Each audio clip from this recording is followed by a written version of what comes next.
ان تمام جریدوں میں میں مسلسل کوئی 20 سال سے چھپتی آ رہی ہوں. دلی یونیورسٹی سے ایک ایم فل بھی مجھ پہ رادر میرے کام پہ ہوئی ہے اور کوئی پی ایچ ڈی بھی کر رہا ہے. گریجویشن کے بعد میں ایڈمیشن لیتی ہوں کشمیر یونیورسٹی میں پی جی میس کمیونیکیشنز اینڈ جرنلزم. تو وہاں ہم پہلا سیمسٹر تو ہو گیا, دوسرے سیمسٹر میں تھے تو بڑی خوشی ہم لوگ صبح میس کمیونیکیشن ڈپارٹمنٹ کے پاس ایک گاڑی ہوتی تھی ٹیمپو ٹراولر, اس میں بیٹھ کے کہ آج ریڈیو کشمیر میں ہماری جو ہے کلاس ہے فاروق نازکی صاحب ساتھ. لیکن جو ہی ہم اندر داخل ہو گئے, ہمیں جو ہے بٹھایا گیا کانفرنس روم میں, نازکی صاحب جو ہی باہر آئے تو کہنے لگے آپ نے اپنا انٹروڈکشن دے دیجئے. انٹروڈکشن کے ایک دم بات کہنے لگے کہ کلاس آج نہیں ہوگی, کلاس کل ہوگی. آج جو ہے ابھی ہوم منسٹر کی بیٹی کڈنیپ ہوئی ہے جی. تو آج نہیں کلاس کل ہوگی. وہ کل آیا ہی نہیں, حالات بگڑتے گئے وہ کل نہیں آیا. حالات تھوڑے سے ادھر ادھر ہو گئے جی. تو آپ نے سوچا کہ بلکہ آپ کے گھر والوں نے سوچا جی کہ اگر ہم اپنی بیٹی کو باہر بھیج دیں جی وہ زیادہ موافق رہے گا, زیادہ اچھا رہے گا. نہیں, یہ بھی بس اللہ تعالیٰ کا سب کرنا ہوتا ہے. یہ بھی اچانک ہو گیا, it was not in a planned وے.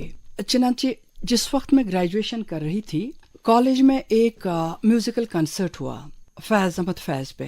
یہ لکھا تھا مرحوم حامدی کشمیری صاحب نے جی. اس کا عنوان تھا شیشوں کا مسیحا اور ڈائریکشن تھی پران کشور صاحب کی. تو یہ زبردست کامیاب ہوا اس قدر کہ سب لوگ پوچھنے لگے یہ تو اسٹوڈنٹس لگ ہی نہیں رہے ہیں, لگ رہا ہے کہ یہ پروفیشنلز نے کیا. تو اس وقت کے گورنر ایل کے جا صاحب جی جی. تو انہوں نے اس وقت جو ہے ہمیں پارٹیسپینٹس کو جو ہے 10,000 کا چیک دے دیا. ان وقتوں میں 10,000 بہت بڑی بات ہوتی تھی جسے ہم نے ایک لٹریری سوسائٹی فیض سوسائٹی بنائی کالج میں. لیکن جس وقت اختتام کو یہ کنسرٹ پہنچا تو پران کشور جی نے میرا ہاتھ پکڑا اور مجھے اسٹیج سے نیچے لے آئے. اچھا. فرنٹ رو پہ بہت سارے گیسٹ باہر سے تھے تو فاروق نازکی صاحب کے پاس لے گئے, کہنے لگے شی از یور فیوچر وائس. اچھا جی. تو اسی وقت انہوں نے اس بات کا اشارہ دیا. اس کے بعد مجھے لگا کہ نہیں, وہ جو بچپن کا خواب تھا کہ میں ریزلٹس میٹرک کے پڑھوں گی ریڈیو سے, تو کوئی تو بات ہے. اور مجھے یہ لگا کہ میری آواز شاید موزون ہے براڈ کاسٹنگ کے لیے. پھر میں آ جاتی ہوں دوردرشن ریڈیو. آڈیشن کے بعد میں نے خبریں پڑھنا شروع کر دیا. یہ علی گڑھ کے سفر سے پہلے. اچھا. پھر ہوتا یہ ہے کہ ان دنوں ایک بلیٹن 4 بجے جاتا تھا, ڈیولپمنٹل بلیٹن دوردرشن سے. یہ پڑھ کے میں نکلتی ہوں تو جو ہی میں گھر پہنچی تو میں ابھی بیٹھی رہی ہوں تو دوردرشن سے ایک پیون آ جاتا ہے, عبد الرحمان اس کا نام تھا. یہ لفافے میں خط دیتا ہے مجھے. چائے پی کے یہ نکل جاتے ہیں تو پاپا پوچھتے ہیں کیا بات ہے. میں کہا پتہ نہیں. کہنے لگے نہیں کوئی تو بات ہے. جو یہ لفافہ کھولا تو وہاں ایک ڈیتھ تھریٹ ہے.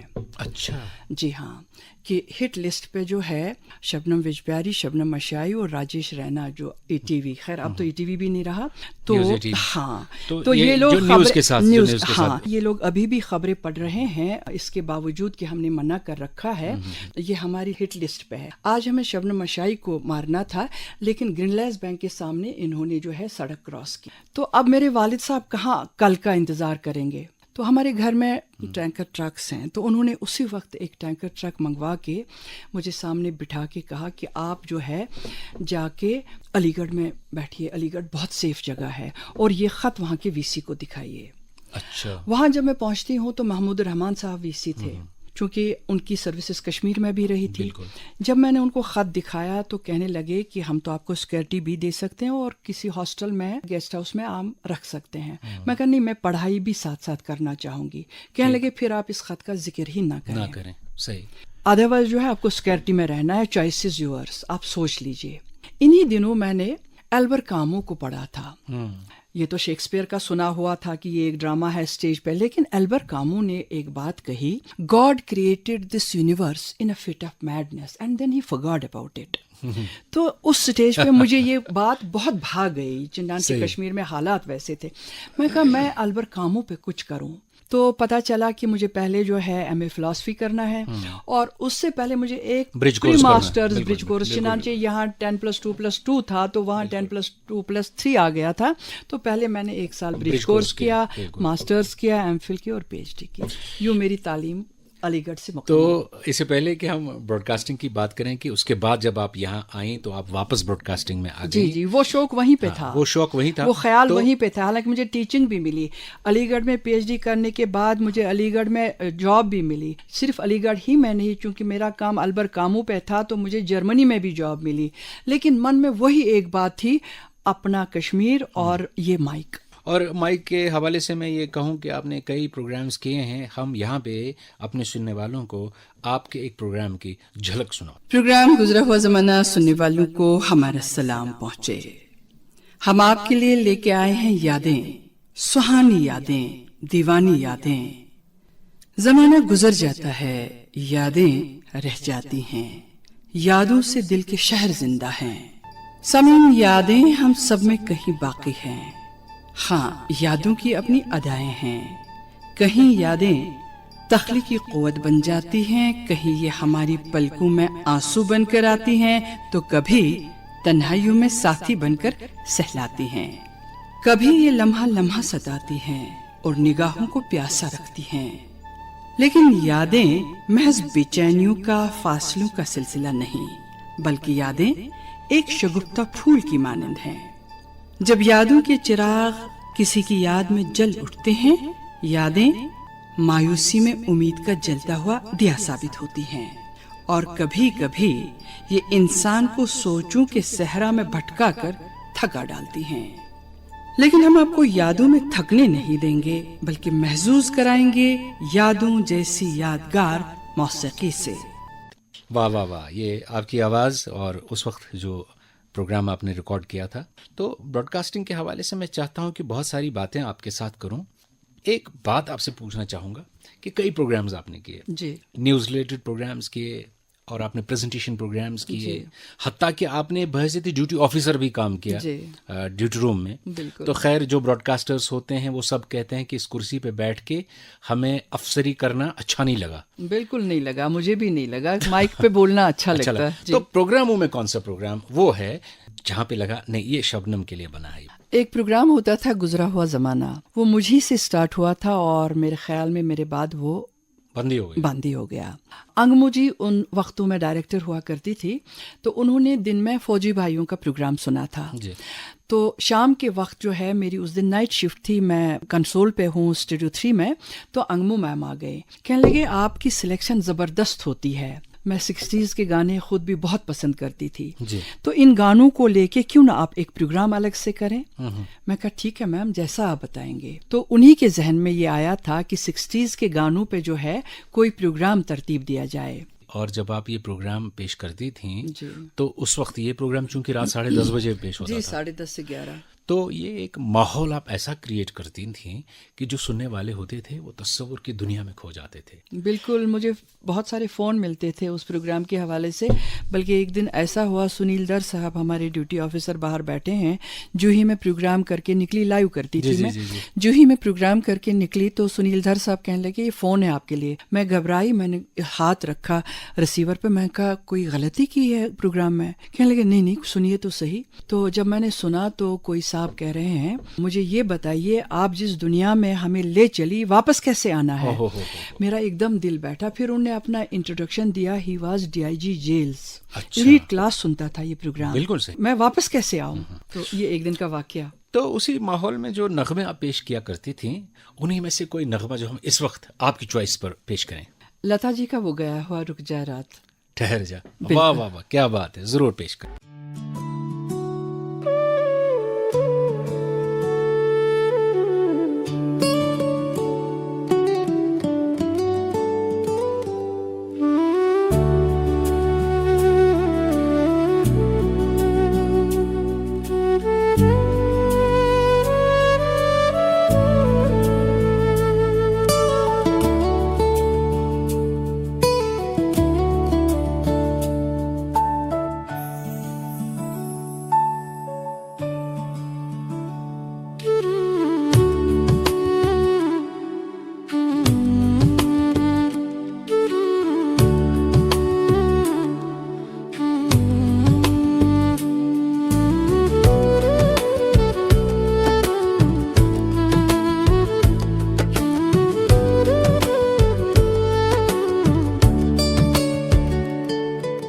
نشریات میں ہمارے ساتھی آپ سن رہے ہیں اپنے میزبان رشید نظامی کے ساتھ. آج کی ہماری جو گیسٹ ہماری مہمان ہیں ڈاکٹر شبنم اشائی، معروف براڈ کاسٹر اور ایک کوہ مشق قلمکار، شاعرہ.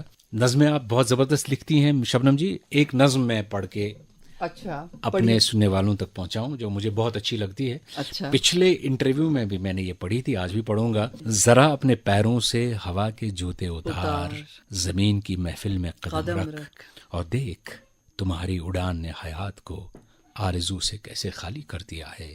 ہوا کے جوتوں میں بے خبر پیروں نے کتنے پھول مسلے ہیں، کتنی اذیتوں کو جنما ہے.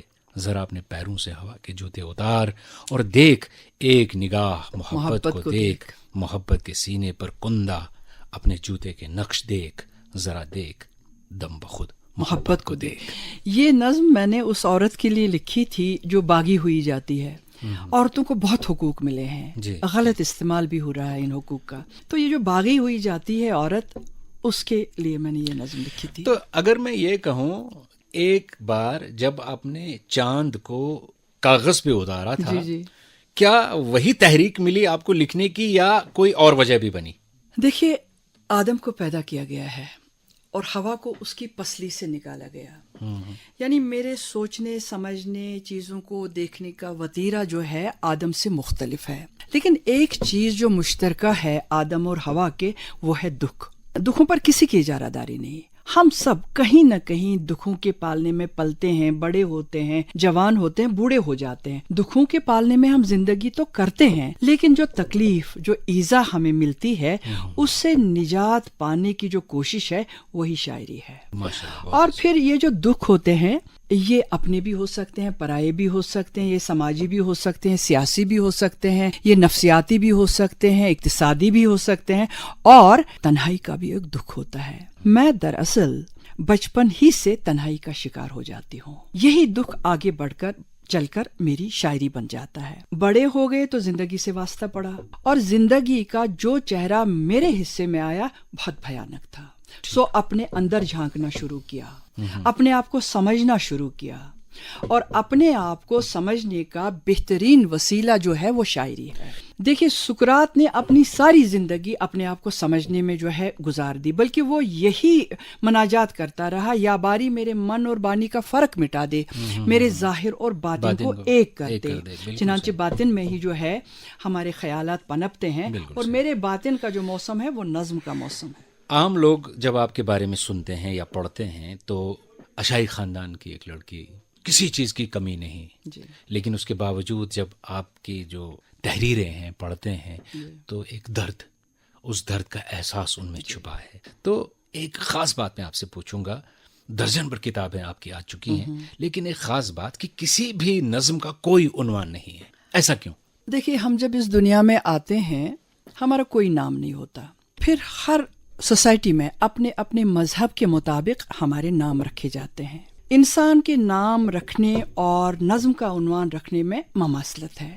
جیسے آپ کا نام آپ کی صفات کا جو ہے احاطہ نہیں کر سکتا، میرا نام میری صفات کا احاطہ نہیں کر سکتا، بالکل ایسے ہی نظم کا عنوان جو ہے نظم کے کنٹینٹ کا احاطہ نہیں کر سکتا. بالکل صحیح. فار ایگزامپل، میری ایک نظم ہے: شب بھر رات میرے تھن چوستی رہی، پاؤ پھٹے ہی صبح کے سینے پہ سو گئی، میری بانج باہیں دن کے اجالے میں تنہائیاں سہلاتی ہیں. اگر مجھے نظموں کا عنوان دینا ہوتا تو اس نظم کا عنوان میں تنہائی رکھ دیتی. اور یہی نظم جب شکیل اعظمی کی نظر سے گزرتی ہے، انہیں نہ صرف اس میں تنہائی بلکہ ماں، بچہ، پتہ نہیں کیا کیا ملتا ہے. ایک پیپر میں انہوں نے اس کا ذکر کیا ہے. یعنی قاری جو ہے آزاد ہے، اپنی قرات کے مطابق حظ اٹھاتا ہے وہ کسی بھی کریٹو چیز. سو اگر میں عنوان کے وسیلے سے نظم لکھوں، یعنی میں عنوان کے ماتحت رہوں گی، نہ کہ اپنے من کے، نہ کہ اپنے تخیل کے. غزل کی مستحکم روایت سے انحراف کر کے پابند یا آزاد نظم کے بجائے نثری نظم ہے کیوں؟ غزل میں احساسات و جذبات کا تسلسل ممکن نہیں، جبکہ نظم کا دامن بہت وسیع ہے. اور پھر میری الجھنیں، میرے مسائل، میری نثری نظم ہی کا جو ہے موضوع بن سکتی تھی. دوسرے یہ بھی کہ میں نے باقاعدہ کالج یا یونیورسٹی میں اردو ایز سبجیکٹ نہیں پڑھا ہے جہاں میں عروض سیکھتی، یا میرے اساتذہ میری غزلوں کی جیسے عام طور پر لوگ اصلاح لیتے ہیں، وہ سب میرے لیے ممکن نہیں تھا. میرا تخلیقی سفر صرف میرا اپنا ہے، بہت اچھے. صرف اپنا. کیا آپ فیمنسٹ ہیں؟ دیکھیے، میں ایک تخلیقی انسان ہوں. نقاد حضرات جو ہے مجھے کسی بھی خانے میں ڈال سکتے ہیں، مجھے میرا کوئی بھی نام دے سکتے ہیں، چنانچہ میری نظموں کے عنوان نہیں ہوتے. جی. میں نہیں سمجھتی کہ خلیش کا کوئی عنوان ہوتا ہے. میرے ہاں جو فیمنزم ہے اس کے اندر جذباتی جنونیت نہیں ہے، بلکہ جو مرد اور عورت کے رشتوں کی منطق ہے وہ میری شاعری میں ہے. اور میں اسی فیمنزم کو مانتی ہوں، نہ کہ اس فیمنزم کو جس نے عورت کے چہرے اور چرتر کو مسخ کیا ہے. میں نے عورت کو پیش کیا ہے، زندگی کا کرب پیش کیا ہے، زندگی کی تلخیوں کو پیش کیا ہے، حقیقتوں کو پیش کیا ہے، حالات کو پیش کیا ہے. میرے ہاں آپ کو سب کچھ ملے گا. آئے دن یہاں کرفیو ہوتا تھا، میری کرفیو پہ بھی نظمیں ہیں. 2014 میں یہاں بھیانک سیلاب آیا، میری سیلاب پہ بھی نظمیں ہیں. 2019 میں عالمی وبا کووڈ پہ بھی میری نظمیں ہیں. ناقدین کا پتہ ہے کیا کہنا ہے آپ کے بارے میں؟ وہ کہتے ہیں کہ شبنم کے ہاں تصوف ہے. دیکھیے، من کا تعلق ہی تصوف سے ہے. اگر آپ نے مجھے پڑھا ہے یا میری چیزیں آپ کی نظر سے گزری ہیں تو آپ کو معلوم ہوگا کہ میرے ہاں لفظ من کا بہت استعمال ہوا ہے. بہت بلکہ میرے ہاں من کو، میری شاعری میں من کو مرکزی حیثیت جو ہے حاصل ہے. پھر میری آپ کتابوں کا نام ہی لے لیجئے. میری کتابوں کے جو نام ہے، من بانی ہے، من میں جمی برف ہے، یا کیتھارسس. کیتھارسس کا مطلب ہی تزکیہ نفس ہے، اور یہی تصوف کا بھی مقصد ہے. بلکہ میرا ماننا یہ ہے، میری شاعری وہی سمجھ سکتا ہے جس نے تصوف پڑھا ہوگا. بالکل صحیح. براڈ کاسٹنگ کے بارے میں ایک اور سوال آپ سے پوچھوں گا.